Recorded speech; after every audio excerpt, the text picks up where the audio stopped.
What's going on, everybody? This is Chris Franco, and we have a brand new video from Cathie Wood.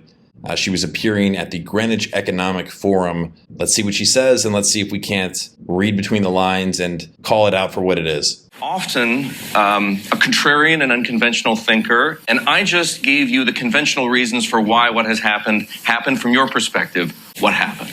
When you're clutching your hands like this, it implies you're uncomfortable. Biting down your lip, that's also a sign of you're uncomfortable. Reasons for why what has happened. She's like, the Lord is going to know that I'm lying. Ski. The Holy Spirit hit me over the head with a business idea. Let's take note of how many times she brings up problem. We realized what a problem we had on our hands, the globe had.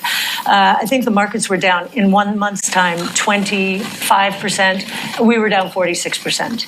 From those lows, as you just said, we from April 20 to 21, 350, 360%. Since then. She is so good at sales and just being persuasive, because by starting off with how they weren't doing well, it's immediately you're kind of, if you're thinking she's going to try to, squirm around the question or not be straightforward, she's beginning by saying, hey, the market was down this, we were down actually a lot more. Just to keep the. And then she adds the fact that then we went up 300%. But what she's not telling you, and no one tells you this, is that the majority of people who piled in because of that performance piled in after that performance, right? And so they're the ones that are really hurting right now.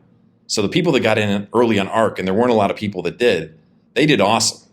But everybody else, as everyone flowed in during 2020 and beyond, that's when things have gone whoop. And so, and that's the risk we face. A lot of times we look at past performance on these funds and we think, oh, this looks awesome. And our brain kind of has this shortcut that it doesn't serve us. Keep the perspective here. Down 75% at our low in May. Now, we're probably testing it today as we speak, so we shall see. Look at those hands. Right? So I think there's been a lot of algorithmic trading. I felt it pre-COVID. The variables algorithms focused on cash burn, cash cushion. And yet at the time we were saying, wait a minute, this makes no sense. This is COVID, and we need to solve this problem. Okay, problem. That's 2 times. Innovation solves problems. And so that was one of the reasons we had that swoosh, right? We were solving problems, global digitalization, figuring out we sequenced the coronavirus and so forth. I think the same thing now. We've had this incredible decline. We have so many more problems now. Supply chain, Russia's invasion of Ukraine. Innovation solves problems, and yet these algorithms and very short-term time horizons. Ours is 5 years. The market. Wait a minute, it was 5 years in 2018, but who's counting? In risk off goes to 1 quarter. Algorithms are dominating the market. It's very interesting. Weren't they dominating the market before? Of course they were, but why would she just own up to the fact that her strategy sucks? It's not a resilient strategy, and she's doing what her old boss said that she does, which she doesn't do risk management. She's all in, and even if the information or the conditions change, we believe more than ever. Most people don't know what our companies do. And they don't know the kinds of problems they are solving.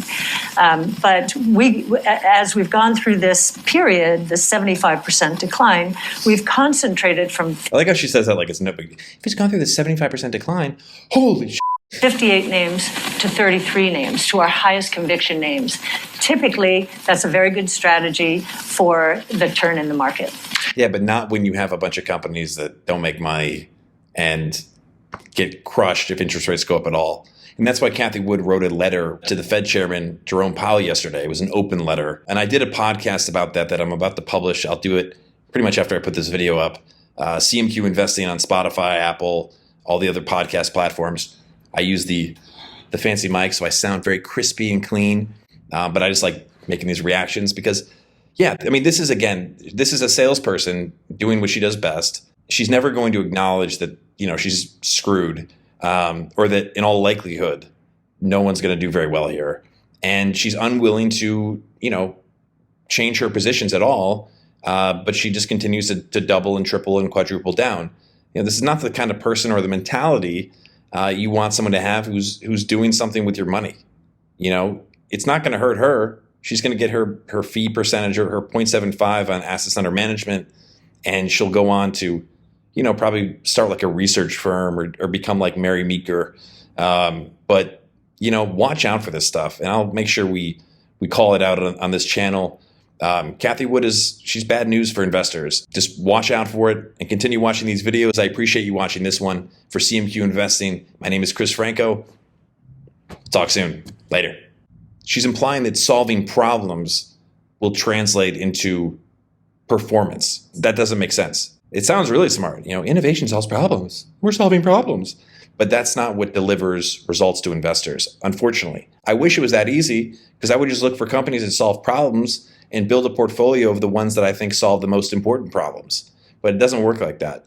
And it's a shame that, she's able to go on these various platforms and just say this stuff and no one asks her to elaborate on that. Because with investing, right, there's data. There's historical data here that we can at least use as like a reference group.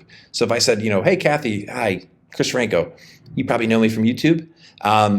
She's like, hello, the devil comes in all forms. But I would say, can you please elaborate on how solving problems is going to deliver, returns or exceptional returns to me as an investor? Is there any examples of businesses that solve problems that did not translate into value for shareholders?